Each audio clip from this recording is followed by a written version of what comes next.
It is office hours for Tuesday, November 19th, and we are going to tackle a few things today. We have a little bit of a Vegas debrief, so about some of the things that I learned at 20 Books to 50K conference, and I'm assuming Brianna has some questions that we will run through, and also I got an email from somebody who wanted to tackle some website stuff as well. So we'll see if they show up, then we will do that.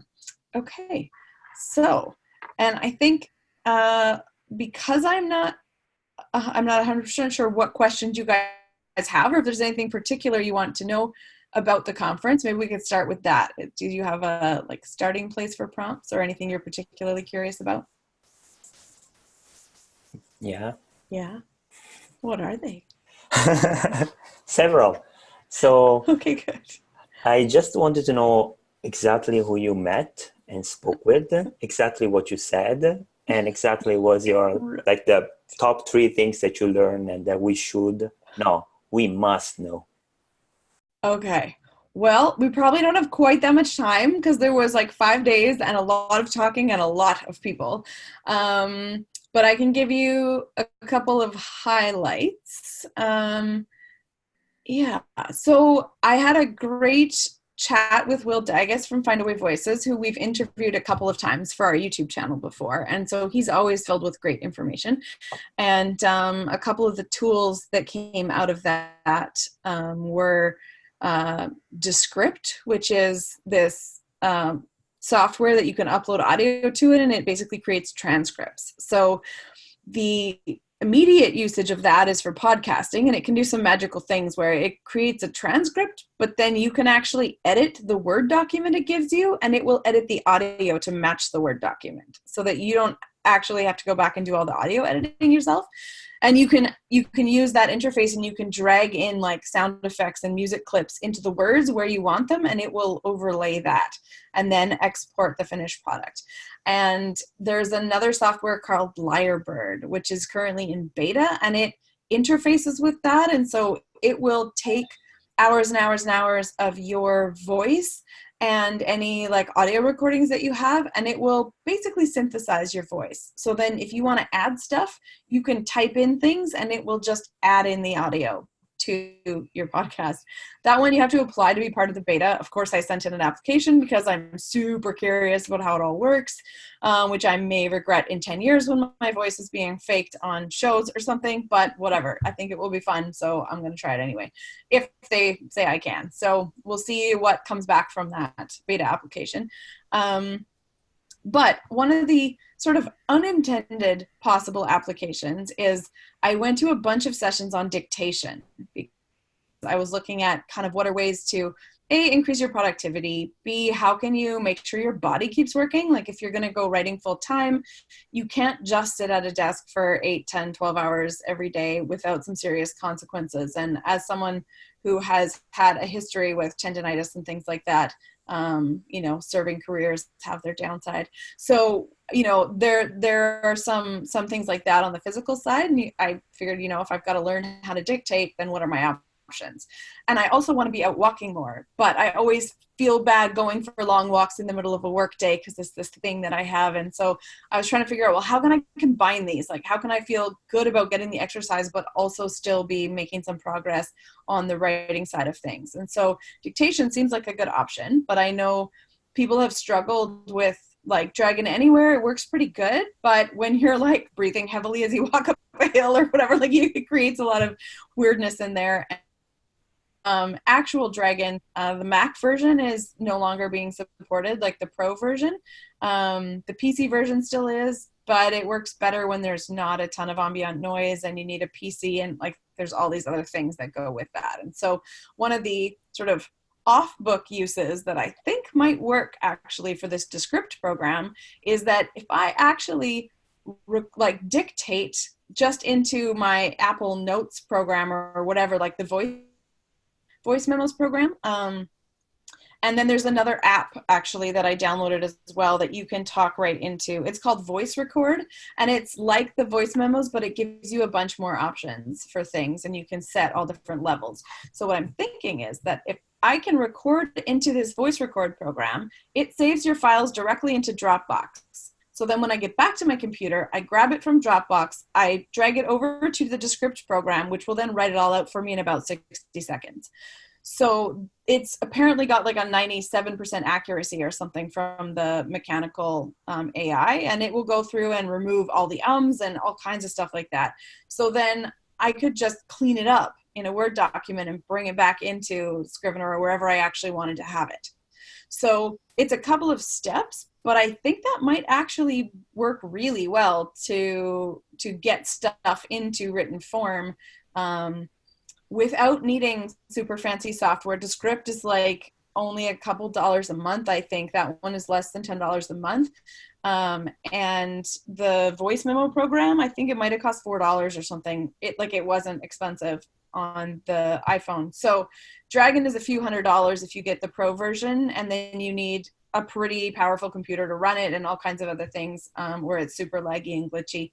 And it's also a little bit risky. So one of the things that came up in the on dictation were that the one lady, Mary Crawford, who's been dictating for like 20 years, she said never dictate into, it's called Dragon Pad, and it's like the sort of default saving space for Dragon, because if it crashes or glitches out, you will lose not just what you've dictated that session, but your entire project.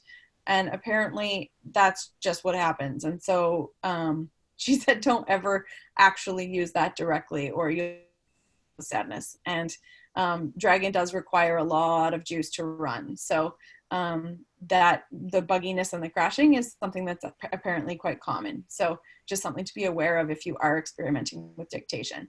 The other guy who was talking about dictation was Kevin J. Anderson, who is super productive, uses every minute and every day, is slightly terrifying, was a very good speaker. And he was talking about dictation, but he actually uses a voice recorder, and then he has a typist who types it out for him by hand. So that's not super accessible if you're not prepared to have like a full-time employee who's just typing out the things that you're saying. So I think looking at some of the tech options is really smart so that you can keep those options open.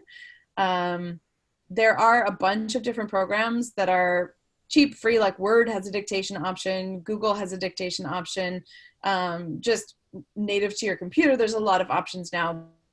They are not super accurate. So you have to, some people have better luck than others, but you have to test it out and see if it will work for you and what the background noise is like and what else is going on when you're trying to dictate. So just something to keep in mind as far as those options. But I will let you know how my experimentation goes. And that was a neat like mashup of tools from 3 different sources. You know, one was in the podcasting realm, one was dictation and writing, and just kind of putting them all together in a way that may or may not work. We'll see. So that's pretty neat, but there's some pretty cool stuff out there that's super accessible as well. So we'll see how that goes. Let's see. I met Dave Chesson from Kindlepreneur, who was lovely and super smart guy. And he was talking about, I don't know if you guys keeping up with the news in the author world, but a while back he was talking about an author dashboard that him and Brian Meeks were working on that would be kind of like reader links, but would encompass everything.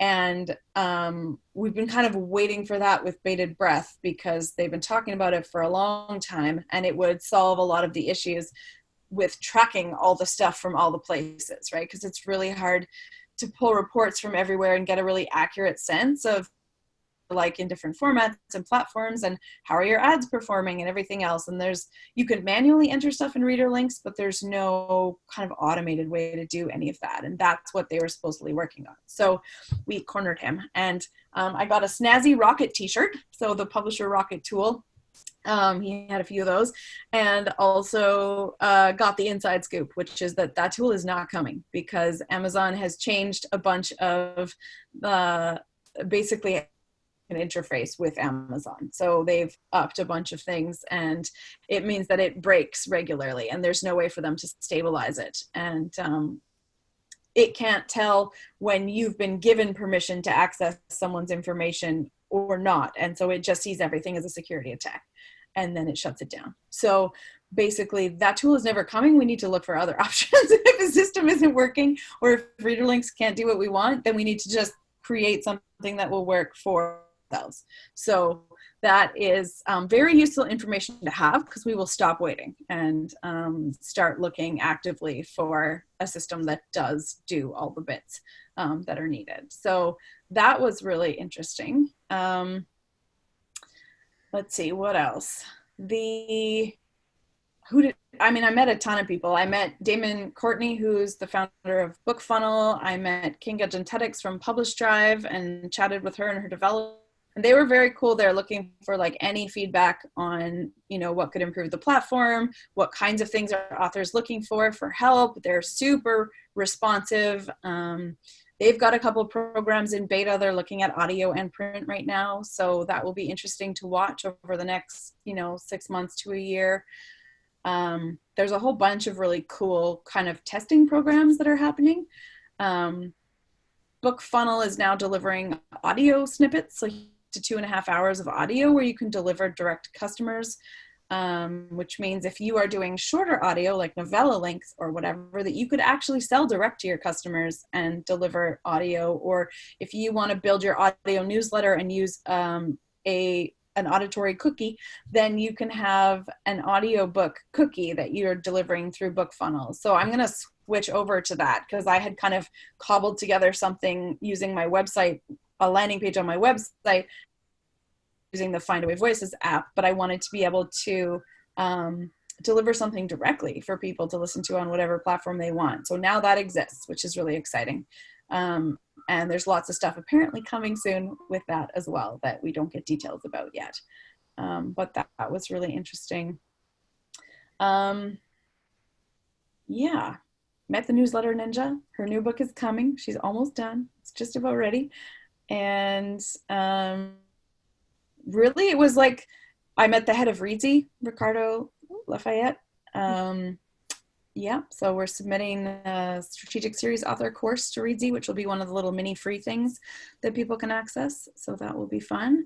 And yeah, I met the folks from the Kobo podcast, and I met Mark Dawson, who I had met before, and I knew James and John from a few weeks ago in Vancouver, but that was all new people. It was really like the people who have written all the books that are useful in the indie world were all there. And there was a handful of storytelling people, like John Truby was there, and Terry Tatchell, who wrote like District 9, the screenplay for District 9. So there was some stuff on like converting your work to screenplays. There were sessions on like video game IP and how to make role-playing games for your books, and all the usual kind of like marketing stuff about building platform and an audience and all. And it was a lot more business focused than craft focused. So there was a lot of like, that was a pretty heavy focus. How is it compared to Surrey? Like if you were to compare the two different in size, scope, and speakers and team? It's almost the opposite in most of the ways. Like, so Surrey is, roughly 500 attendees, and then all the presenters and volunteers and everything else. This one was 1,000 people. So, and it's in a hotel in Vegas. So you're in the middle of a casino. So there's like random other people all over the place as well. Next year, apparently 20Books is going to be 1,500 people. They're going to unlock the rest of the hotel space. The sort of the average sort of level of where people were at, it's hard to say, because it's the indie world. It's very, very different. There's a number of people making very good livings, and there's a lot of people who are working on their first book. So it's pretty hard to kind of gauge that. It was mostly business focused, whereas Surrey is mostly craft focused.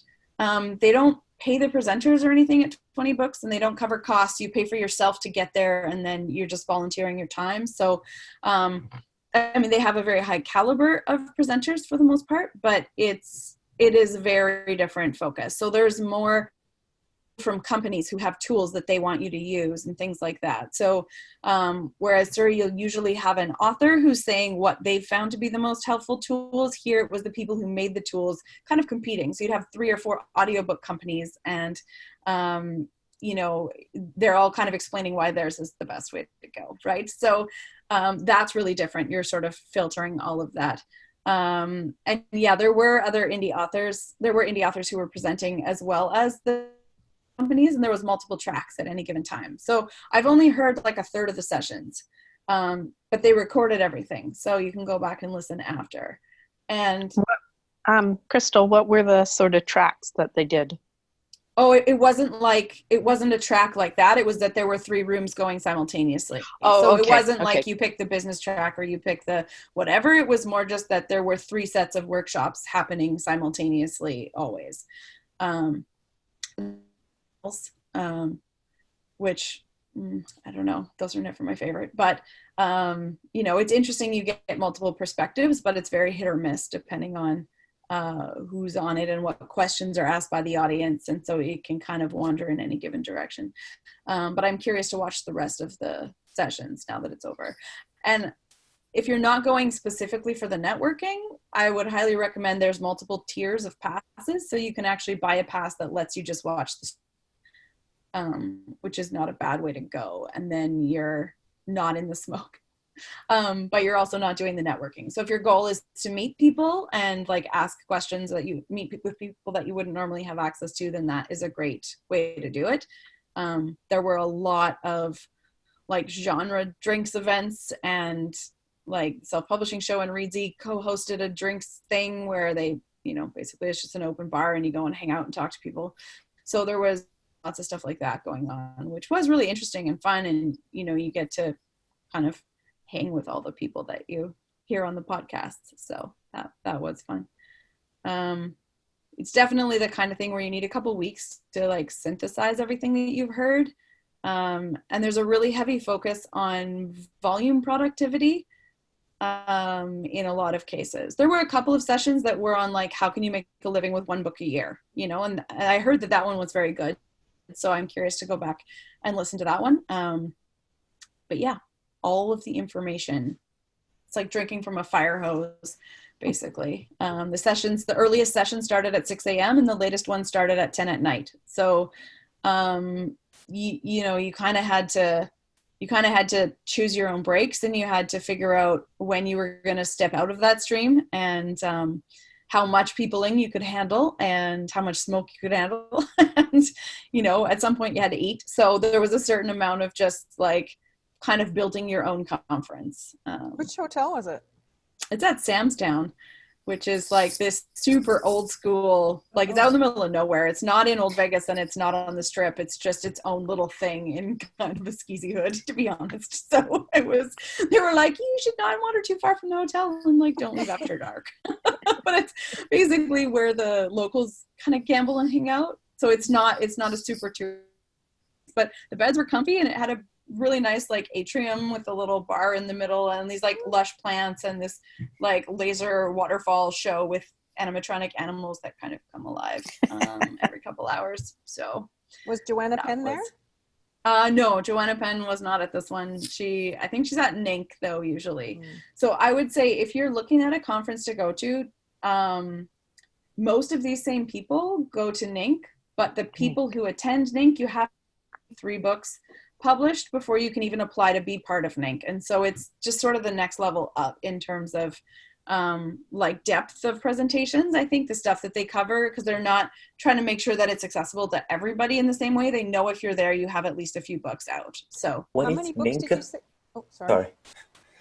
No, I just was wondering what's MINC or Inc. NINC, NINC, is Novelists Inc. It's another organization that you can like of that has resources and support for authors and stuff, but you have to have at least 3 books in English. And I forget if there's No, I don't think they have to be in English. You probably qualify. You should go check it out. Okay. But that one's in Florida and it's at a resort. I think it'd be a lot less smoky, and it's way smaller. It's like 200 people, and all the people who are there are more experienced. So I think you would eliminate the sort of the hobbyist writers. Like you'd have to be fairly serious to be there. And so I'm gonna check that one out next year. I think that'll be my new conference of choice to test drive. But everybody was saying that it's fantastic. Like if they had to pick the two best indie conferences, that it would be sort of 20Books and NINC, depending on where you were at and how accessible that was.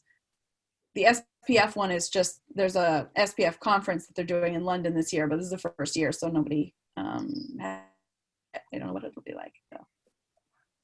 And what was your question, Joanne? Oh, I hadn't heard how many novels you needed to have written, but you just repeated it, so I got it. Yeah, and I'm curious to double check that. Membership requirements. You've published at least 2 novels, at least 30,000 words each, and neither is a box set or collection of stories. You need to have, if they're traditionally published, you need to have earned at least $2,000 each from an advance or royalties in any consecutive 12-month period, as long as one of those has been published in the last 5 years. If you're self-published, you need to have earned at least $5,000 each in any consecutive 12-month period following publication, as long as one of those titles has been published within the last 5 years. So there's both a volume threshold criteria to hit that. And yeah, it's $100 the first year you apply and $85 after that. And yeah, they go from there. And you have to actually supply them with all of the information. If you're writing under a pen name, you have to provide proof of pseudonym ownership so that they can see it's really you. And you can also, they can ask you to provide copies of your contracts or other documentation if they want to sort of vet your application.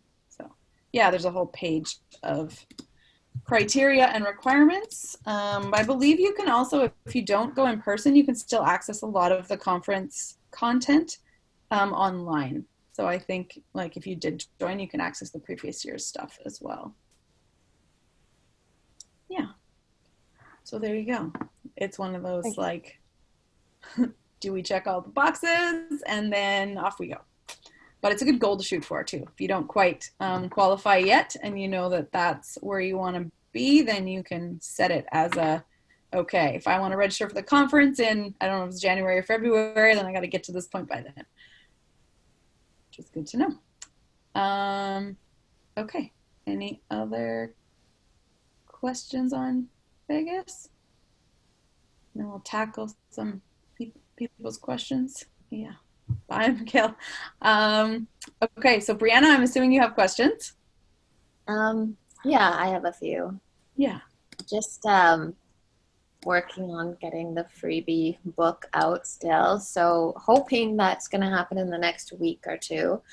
And the last thing I was kind of struggling with was the landing page, creating the landing page. So I signed up for MailerLite. Mm-hmm. And I tried making the landing page in there. I'm not sure if that's normally what you do for that situation. So I just want to have kind of a letter at the end of my book kind of directing people to the mailing list, because that's the main sort of objective, I guess, is to get a bit of a mailing list before I do launch book one. So I went into MailerLite, tried creating a landing page there, and I really struggled with making the landing page in there. For some reason, there was this photo and I tried everything. I couldn't get it out in their template. So I just made one on my website, which is a Wix website. And I'm wondering if I should have done a WordPress website, because it seems like most people are doing that. But I already had the Wix one from before. So I just made a landing page there. And I was wondering if that would work. Well, anything can work. So it's really just, does the combination of pieces do what you want it to do? So you're thinking you've got a perma-free that you're going to put up like on Kindle and elsewhere. That's Yes. right. That's free for people to download. And so then at the back of that is a form where they would sign up for your website. Correct? Oh, And so I guess the idea would be that I would put it in, is it called BookBub promos, to try and get some traction for people signing up for the list? Or is it? you wouldn't put it in BookBub probably. You're probably thinking BookFunnel. Yeah. Okay. Yeah. That's what I'm thinking. Yeah. So, and you have two separate pieces at work here and two separate flows of how people get into your newsletter. So if you've got it up free on Amazon and wherever else, and then at the back of your free book, there's like a sign up for the newsletter list. That link would go to a landing page on MailerLite or your website or wherever that has the sign up form in it, right? Yeah.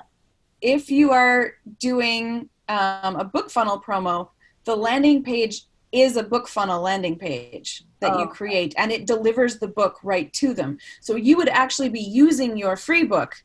In that case, you would add your free book to these promos you're doing, and you would say, okay, here's the bundle of free contemporary romances or whatever, and people would go to that page, they would see the different books, they would choose to click on your book that they were interested in, and then they would see a landing page and choose to download it from there. Okay, so you publish it to Amazon first, and from what I understand is for a free book you have to go through, I have it written down, I can't remember what it's called now, but through that other program to get it, because they won't just publish it. You would use Draft to Digital or Publish Drive to set up your free book wide, and then you have to request that Amazon price matches it. It was Draft to Digital or what was it? Or Publish Drive. Okay. Which one do you recommend? I would start with Draft to Digital. There's no monthly fee, and so Draft to Digital, they keep a percentage of whatever you earn. If you have a free book, then you're not earning anything, so they don't charge you anything. Publish Drive is free for one book, but then after that you pay a monthly fee. So if you think you're going to build in to have a couple of books or whatever, then you want to see if you're actually going to make any revenue off it before it's costing you money. Makes sense. So I would start with Draft to Digital. Yeah. And then the landing page that goes to my website, actually that will probably not be used that much at first, because I'm guessing the best way to kind of get some traction is through the book funnel promos to just build effort. Both work. Like, they're just very, very different strategies, right? So you do both simultaneously. It's not a one or the other, but they build you different kinds of audiences, because the people that you're getting on book funnel, they're for a free book, and a lot of them will unsubscribe after. The people that are reading your free book and then signing up for your list are people who've already checked out one of your stories, they liked it, and now they've chosen to sign up, not just to get a free thing, but because they want to stay in touch with what you're doing. So those are completely differently motivated audiences. When you have the landing page on the website, so then you just try to somehow technically connect it to a mailing thing like MailerLite. So you need to look at your options. The MailerLite one is the easiest. If you want to just bring up your account, we can talk you through building a landing page on MailerLite. That is the easiest for people to access, the quickest to load if people are on their mobiles or their Kindles. If you want to use the one on your website that you built, that's not a problem, as long as website structure can embed the MailerLite sign-up form in it, because you still have to make a form to sign up, right? Oh, so on MailerLite, there's embeddable forms, there's pop-up forms, there's landing pages, there's all different kinds of forms to choose from, right? And so it depends on how Wix wants to play with that. Like, when you built your landing page, did Wix have a built-in mailing sign-up option, or? They had a built-in one, so I just kind of worked with that because I tried doing the Mailer Lite one and I was making a template, but there was this one photo they had in the template. I couldn't get it out for some reason. Usually I'm okay at kind of navigating those sort of things, but it was just Okay. And so I couldn't get it to look kind of like how I wanted it to look. So I just went on my web page and made a landing page there. right. But did you do your MailerLite account in the back end with your Wix sign up form? I think that's possible, but I haven't done that yet.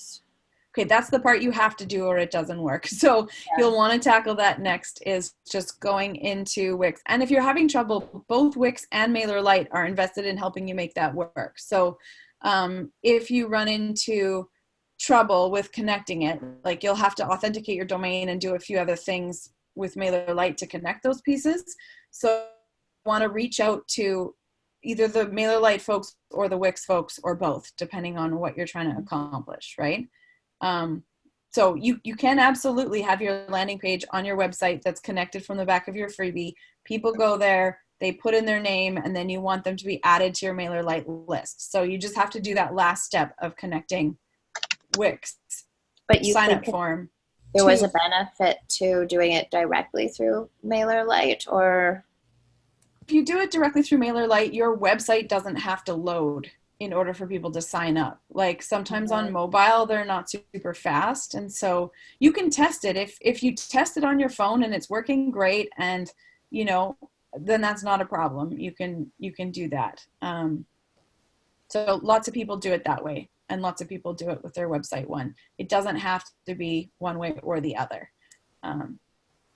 Yeah, it just, if you have trouble connecting your Wix thing to the MailerLite thing, then that's your backup option, is to just go direct to the MailerLite landing page.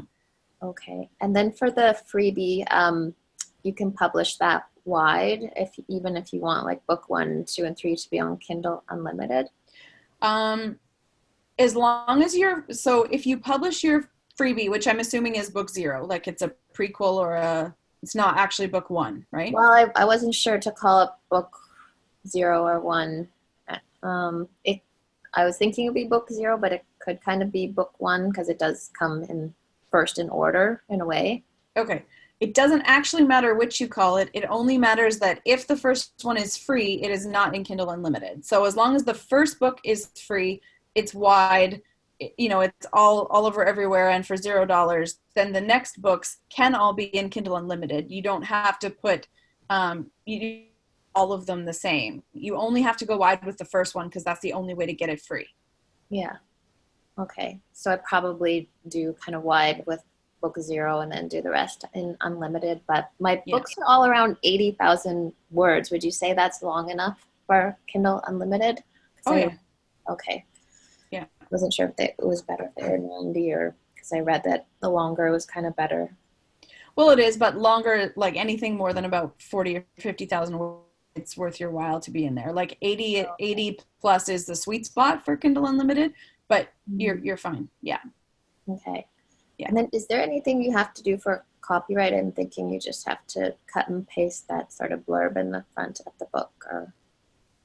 Yeah, in Canada, your copyright is protected by writing it. A lot of Americans will tell you you have to file copyright, but that only works if you're actually ever going to sue somebody over it. And mostly in Canada, it doesn't really work, to be honest. So most people they publish the book, they put the copyright information in the front, and that's about as far as you have to go with it. Legally in Canada, you're protected. A lot of the other countries in the world don't really respect copyright in the same way, so that all bets are off once you leave North America. But you know, if you've put your information in the front of the book, then you've kind of done what you need to do so. Okay. That's what I thought, but I just wanted to double check. Yeah. Some people like mail copies of the books to themselves and things like that, but it doesn't actually hold much legal weight, to be honest. And you'd have to, in Canada, to sort of sue somebody over that, you have to prove loss of income and then go through this whole other process. So it's a lot more expensive for most people than they would ever be making off of it in the first place to go through the court battle on it. So yeah, as long as you are putting the information in the front, and if you and there's one caveat to this: if you have an incorporated company, you have to legally transfer your books as assets into your company for tax purposes, and also you need to make sure that you as the author have licensed your book to your company. So if you are incorporating, then you'll want to talk to your lawyer and your accountant about how best to handle that. The rules are different in different places. Okay. So if you're not incorporating your company, don't worry about it. But if you are, then that's worth a conversation. I guess that would be something to think about later. Yeah, if you're not incorporated yet, it's all good. But there's paperwork to fill out that will just protect you from a tax point of view, and to make sure that you've got the right documentation to make sure the assets are. Are you incorporated? I am incorporated, yeah. You don't need to until you're making a bunch of money, but we were already incorporated from our consulting company, so it made sense to leave that in place and to keep the books as part of that for us. But you need to be making enough that the extra costs, like you need audited tax returns and all that kind of stuff. So you got to expect to pay about $1,500 to $2,000 a year for your tax help, basically, and then getting your incorporation set up and whatever else. So you need to be saving at least that in your tax savings to justify that. And you have to be able to leave a lot of money in the corporation before that becomes useful, because pulling it out just means you're taxed on it twice, right? So you want to make sure that you can leave it untouched is where it becomes an actual tax shelter. Effectively, it's like you're keeping it in there, so you're only paying the corporate tax. When you're pulling it out, you've paid corporate tax, you're also paying personal tax on it. So you've got to be like making 80 to 100K a year at least before that really starts to make any sense.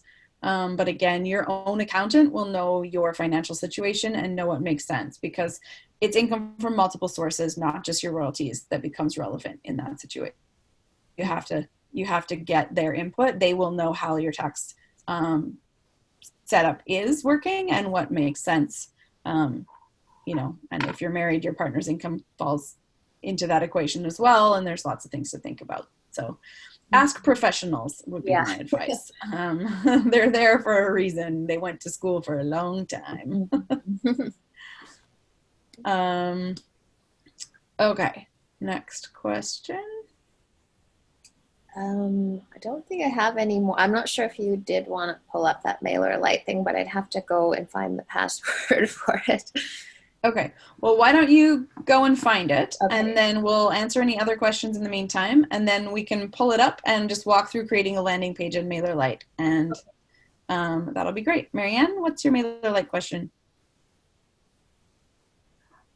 I think Joanne is also interested in this, maybe. Okay. It's a design question.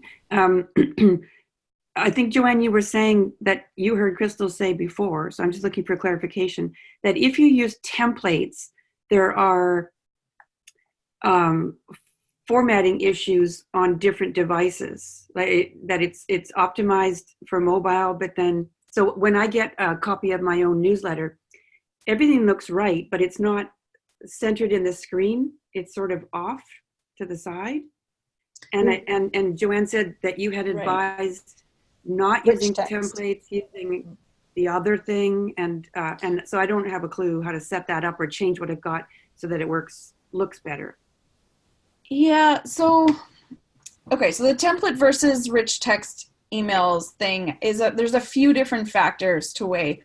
One is deliverability. Like if you have a lot of pictures in them, they sometimes don't load, or they don't load right. Like the way that the temp gets translated is dependent on what that person's email program is and how that's working, right? So the same template that got delivered to all 6 of us might look completely different on all 6 of our screens, because somebody might have it set up to block photos, and somebody else, maybe on a Windows computer with an old version of Windows or whatever. Like it just depends on basically the language that it's speaking Right. looks. So you don't necessarily always control that. The more simple you have in your design elements, the more likely it is to look like what you want it to look like when it reaches its end goal. But some people won't have certain fonts installed or whatever, right? So the technology is getting a lot better for that. They test them on multiple platforms and they try to get as close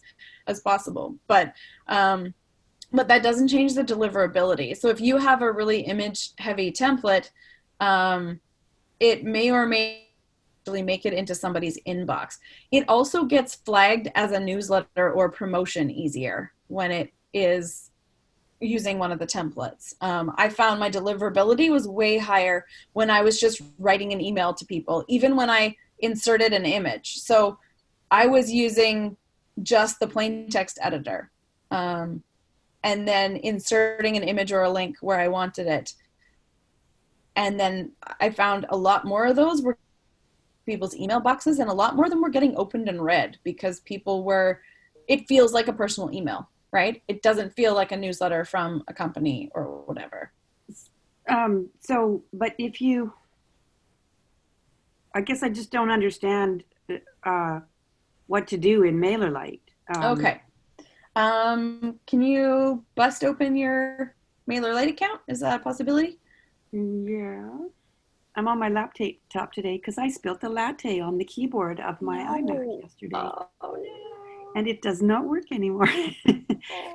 Okay, MailerLite. So guess what I'm getting for Christmas?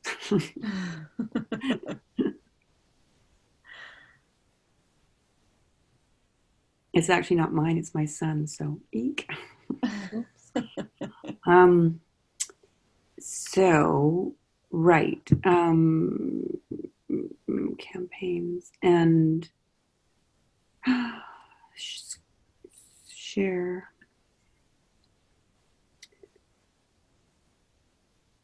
This? I finally got all of my stuff up and running. Yay. What a relief. Oh, So Yay. here we are. I just opened campaigns, and Right.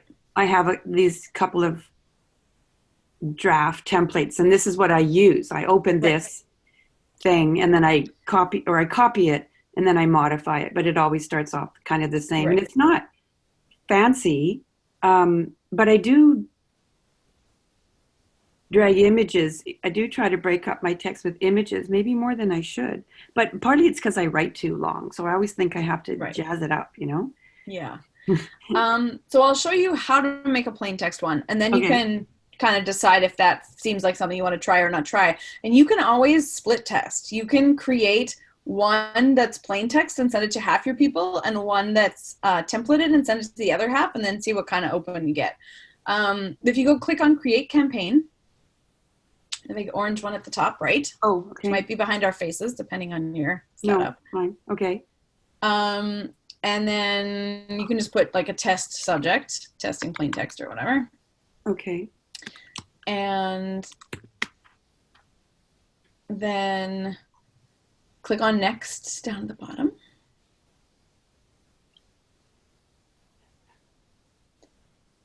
And create, wait now, can you scroll? Is there an option below that at all? Create new. I'm moving your faces around to see what I'm missing. Create new. This? Yeah, and then you have options here. So there's the drag and drop one, there's a rich text editor, and there's custom HTML. So I usually use the rich text editor. I think I started with drag and drop. Yeah. And then created a template. Yeah. Or but if you choose, and then I created a template. So if you choose though the rich text editor, you basically just get like an email screen. And so then is the drag and drop problematic in terms of the complexity of the output? Or is it just that's easier for me? Yeah, no, that's the part where when you use the drag and drop editor, it uses these blocks of code to put things where they're supposed to go and to make it look the way it's supposed to look. And when it gets to the other end and it's delivered to somebody, it doesn't always translate into what it's supposed to look like, right? Okay. So that's where the translation part Easier for comes me in. makes it less consistent out there in the world. Yeah. So And, this is, and then the email programs recognize it as a newsletter because of those blocks of things, right? yeah, Whereas yeah, if you use this editor, you're basically writing an email, right? And so you Right. can insert an image here and there or put in a link or whatever, but you're effectively just emailing your people. now I'm subscribed to your newsletter, and I've seen simple ones, I Yes. think, but I also see some that are crisp looking with a logo and Yes, graphic and elements. those So- have a 15 to 20% less good open rate than the simple ones. So I'm actually doing like a newsletter because I wanted to test it and I wanted to see what was making it to people's inboxes and what wasn't. And my open rates dropped drastically when I changed the format. So even though a lot of people said they really liked it, a lot of people aren't reading them. So Oh, it's an interesting shift because I had like a 50 to 60% open rate when I was doing plain text emails and down to like 30, 35% on most of them over the last little while since I switched templates. okay. So Very interesting. Okay, so so the plain ones then, no logo, no branding at all? It just seems no, you can put in, you just naked. put in an image at the top with your logo, but it's just in as an image. So it's more manual. Like you have to create it. It doesn't create itself, but you can still use images and stuff in there. So You just it click in there and then you would click on the mountain. so there's like the- no two sides to the thing. There's just boom, you're here. So if I were to just click in, oh, I don't even understand what I'm clicking on here. So if I just click in here and yeah. add an image and go to my library here and then go to, I don't know, this Yeah. thing, sorry, and just have that at the top and then just write Yeah. and maybe have a picture and it's okay. Yeah. So like it's just the difference is it doesn't look as polished, which some people actually respond better to. So you have to test it though. Like it's going to be different for different audiences and Okay. but So a lot of someone people would will create actually use a combination that they'll use the like templated ones for their monthly newsletter, but if they have a new release, they'll use the rich text and just send out a message to everybody so that it's more likely to get into people's inboxes Okay. and it looks Well, like a message from a friend or whatever instead of a newsletter they Yeah. can kind of ignore. I'll do a little experiment Yeah. like this. So the other thing is style settings. Is there a way to preset this so it's just always going to have the right font, the right link colors, and is there I don't know if you can save it or not. I always just reset them when I went in because it was really just the link color. But you may be able to save choices. You don't even have the font choices. No, because the point of this is it's supposed to work for more people. So it's only going to have the most common fonts in there as an option, Oh shoot. right? Okay. All right. So so what I'm doing may be just not working for a lot of people. Yeah, well, and what you might want to do, I just posted a link this morning in Connect with Readers. Tammy Lebrecq, the newsletter ninja lady, I was talking to her at the conference and she said a lot of people are missing a few basic steps at the very beginning when they set up their newsletter that's seriously impacting their deliverability. And so she's setting up a short email course that she's going to run in December on how you can do that right or kind of reset it, I guess, if it gets off. I signed up, but I'm waitlisted, so I don't know. We're all on the wait list. Yeah, Oh. there's no Oh, okay. until the course goes And I've live. done that. So, And it sounded, yeah, okay, good. but yeah, like just to make sure you're not doing something stupid right up front. Yeah, exactly. Well, this is good. I didn't know what this meant. Right. And I guess I defaulted to the plug and play because well, they look pretty, right? Like they're beautiful and there's lots of nice options and it's super easy.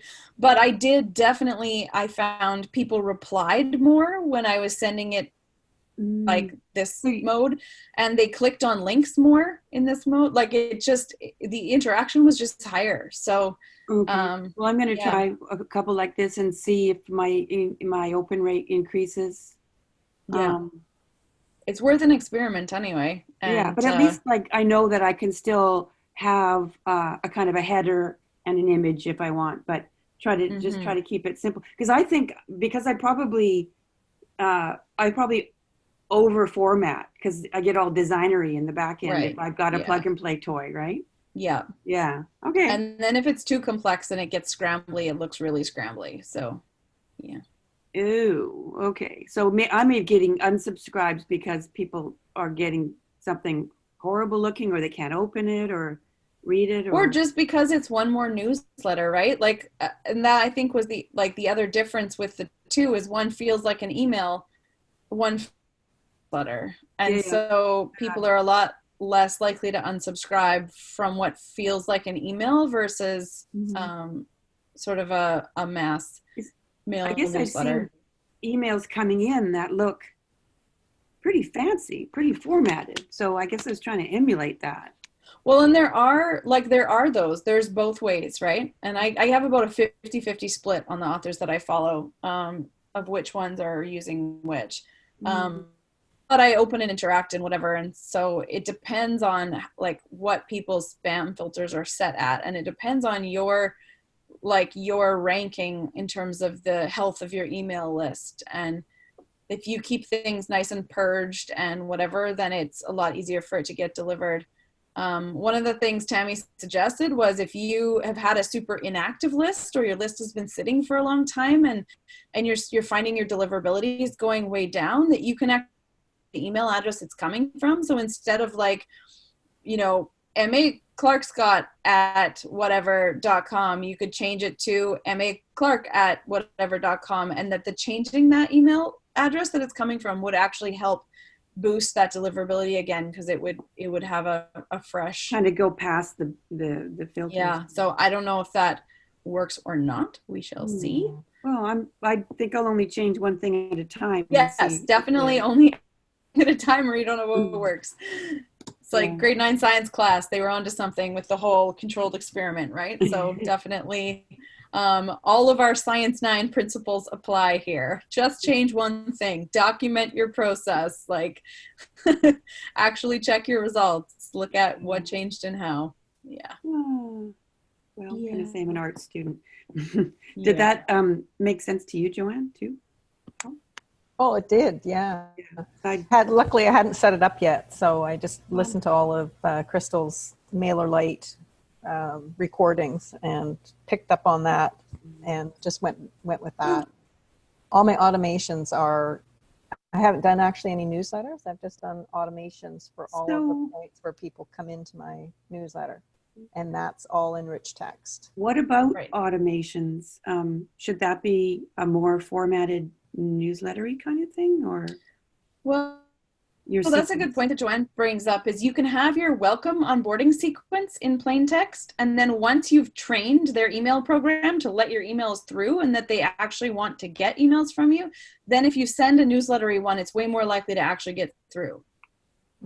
So you're warming up the server, basically, they talk about. But yeah, you're sort of training it to know that they do want to hear from you. It's why we ask a question in our onboarding emails that ideally requires them to hit reply and answer, because if they've replied to some of it, it goes on record as they actually want to hear from you, and this is a real thing, not just a spammer. So you can ask people like, what is their favorite book in your subgenre, or whatever, and something that they'll reply to. I watched a couple of things recently. Nick Stevenson had a new little mini video out, and about lists and everything, but more complex than that. And I picked up a couple of new things yesterday, and one of them was that when you have a book launch, there's a series of emails that go out trying to stimulate interest in the new book, right? And his suggestion was you clean them up to take anything that's time specific out of it, but then add them onto your automation sequence so that new people that join your list are taken through your books in a logical sequence, one at a time, sort of gently, and so that content gets repurposed from launching the new book to sort of continuing to massage the new list subscribers to become familiar and interested in all of your books one at a time. And I thought there's a lot there to chew on, actually, and to think about, not just setting up your automation sequence and forgetting about it, but actually continuing to massage it with each release. So that I got a lot out of that yesterday. And then there was a little, he had a series of testimonial videos at the end, and I listened to them all. And there was this one woman who shared her onboarding automation sequence, which I thought was interesting because she broke it all down and you could see what she was doing with each email.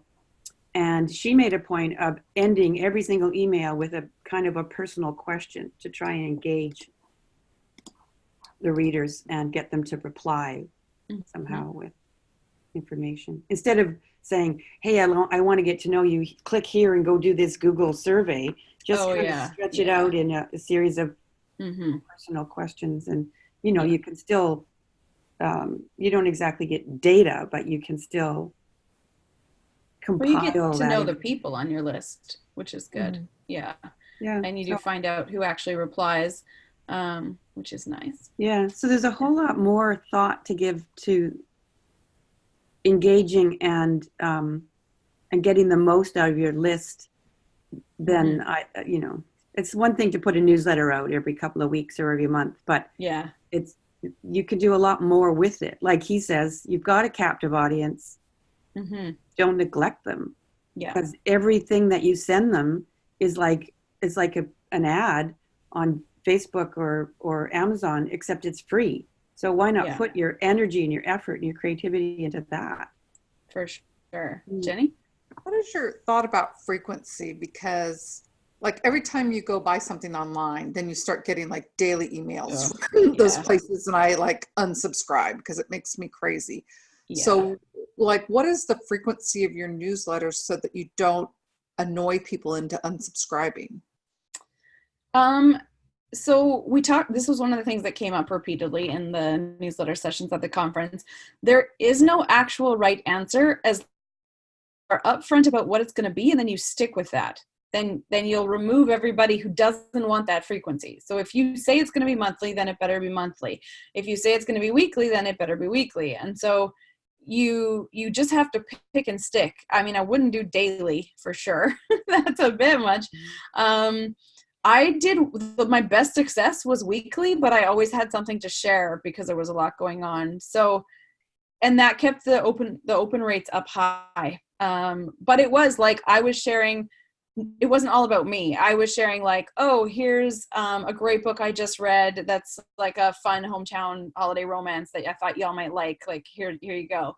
One of the suggestions that came up was doing book recommendations for other people's books that you want to be also bots for your books.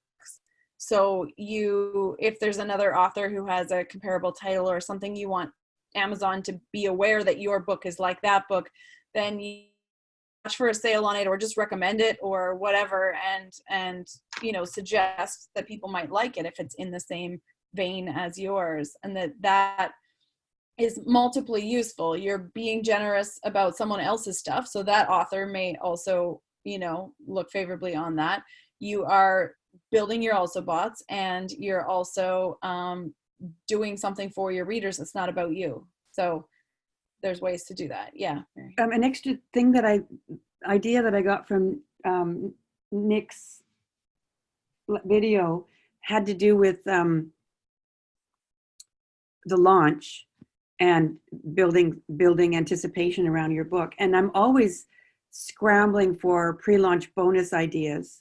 And so he was throwing out a whole list of possibilities, most of which I had heard about or thought about or done before.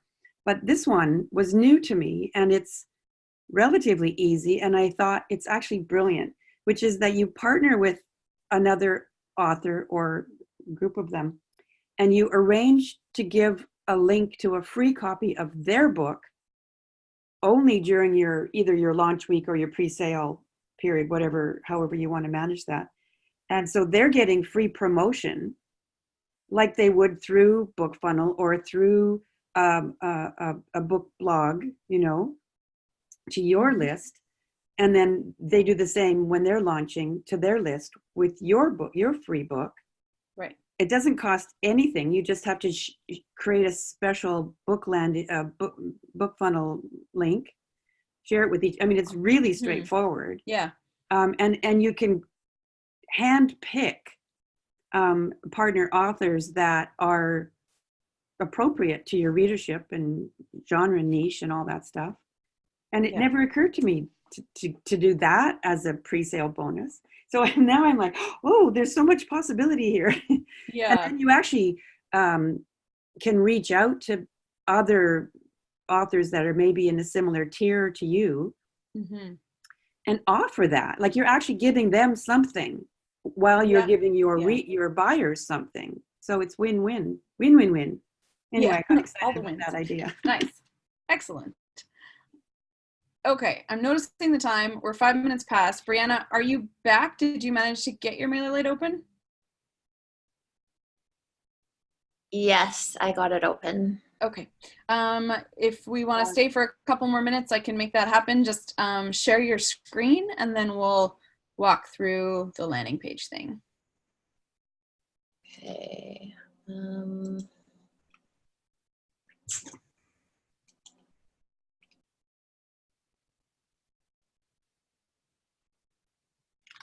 And does anyone here that came later not have the Newsletter Ninja book yet?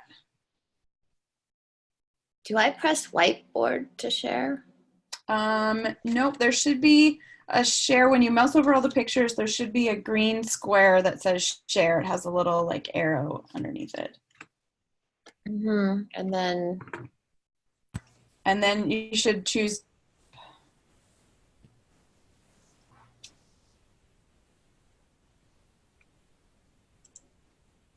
And Jenny, were you saying you don't have Newsletter Ninja yet? Is that a true story? Okay. I'm taking a picture.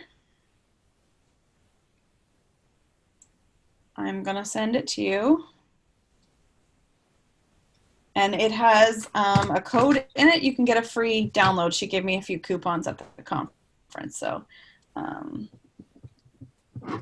but definitely read that book because it will get you started on the right foot of time.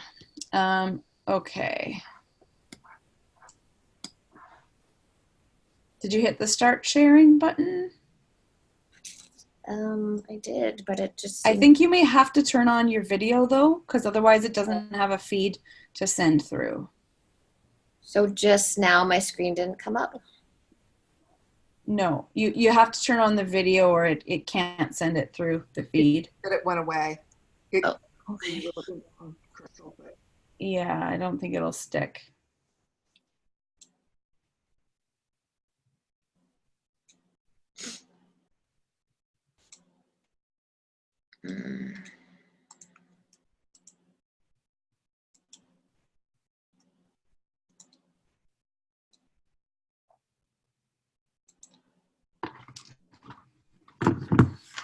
Okay, there we go. Yeah, so I'm still kind of, I got that picture out, but I'm still trying to work on the template here. So I've already started trying to put one together, but it's all kind of not right yet. Okay. So which was the part that you weren't sure about? Just you should use this one versus the other one, or? Yeah, I guess so. If I continue with this and I could get it to where it looks kind of okay, I'm not sure if you just talked about this with Marianne because I missed a lot of that, looking for my password and everything. But yeah, just having a tricky time getting the design to look how I kind of wanted it to do. So, well, they just introduced. What I'm going to do, I'm going to put in a link for you. MailerLite just introduced a ton of new landing page templates.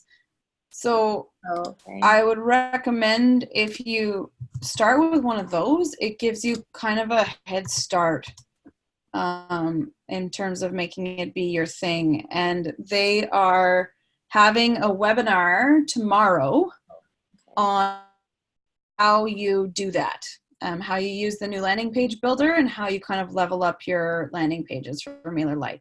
So if you click on the link that I put there, there's a little sidebar thing that will slide in after 30 seconds or whatever and say, sign up for this webinar, which is happening tomorrow. So this was from their template, but yeah, just found it a little challenging to work with. They had a photo in there. I finally got it out, but maybe they've put up more templates because there was only a few, I think, when I started. They did. 10 days ago or so. Yeah, I think the mail came in my inbox like yesterday or today. Like I've seen it in the last 48 hours. They rolled out a whole bunch of new stuff and a new builder. How limited the design capacity was. Yeah. So I would recommend that you sign up for that webinar. It's free. It doesn't cost anything. And if you just sign up, even if you can't go at that time, they'll send you a replay link usually. So then you can kind of watch it at your leisure. But good timing. Yeah, it's good timing. Often that is a thing I find. And then if there's a specific question you have of something you're trying to change that isn't working, we could tackle that. But we can't do a whole landing page design today, but we could tackle that in the next office hours as well. Okay. So then once I get the design right, it should be fairly straightforward and just following the prompts of what to do next, I guess. Yeah, for this one, like you'll want to make sure you click on the tab at the top and customize your success page as well as your landing page. So that's what shows up when somebody does sign up. Mm-hmm. Then it will work. I am going to click. Let's see, this one. Here's the webinar link. You should be able to sign up directly off of that.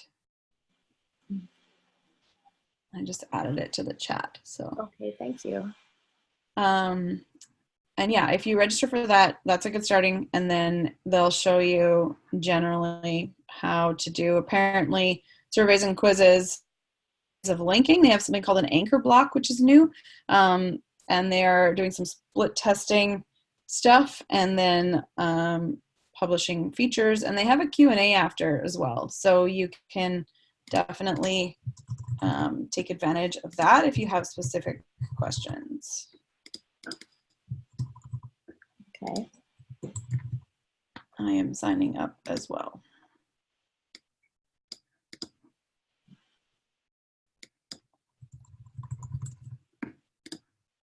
All right, and then I'll get the replay and I'll know what you guys know.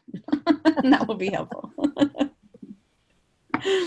And we can all be on the same page because this is a brand new thing that they just have launched. So we'll all learn it together. Won't that be fun? All right. Well, I think we have reached the end of our time allotment for this day. But thank you for coming. And if you hear of anyone else who needs a Newsletter Ninja coupon, I have a few more. So people watching the replay. Class, I saw at the end of her book, she had kind of a link to take a class with her. Yeah, these are for the actual book. Mm-hmm. So you're gonna post that to me somewhere? Yes, I'm gonna put it into your Ring Central like one-on-one thing, because then you just need the picture of the back of the card. Okay, awesome. Yeah. Thank you. Right. No problem. Okay, good luck, everybody. And thank you. Our next office hours, just so we all are on the same page there as we change calendars and all of the things.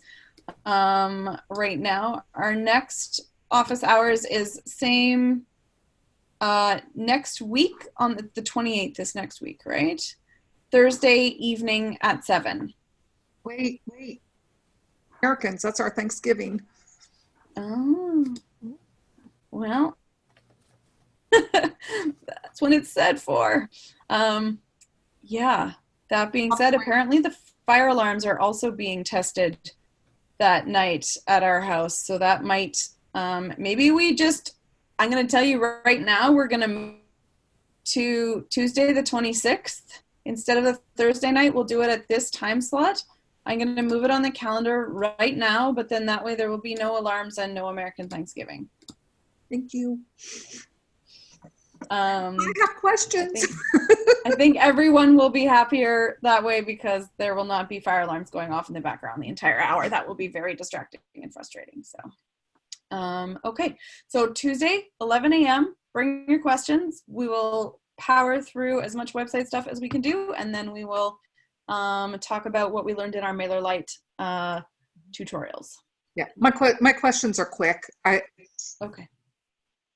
don't know why it's just not doing what I want it to do.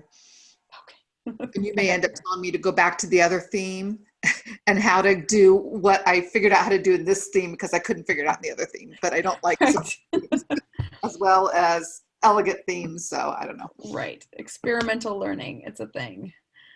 Okay. Well, everybody have a lovely week and write all of those words. We'll see you in the sprint room. And see you soon. Bye. Bye.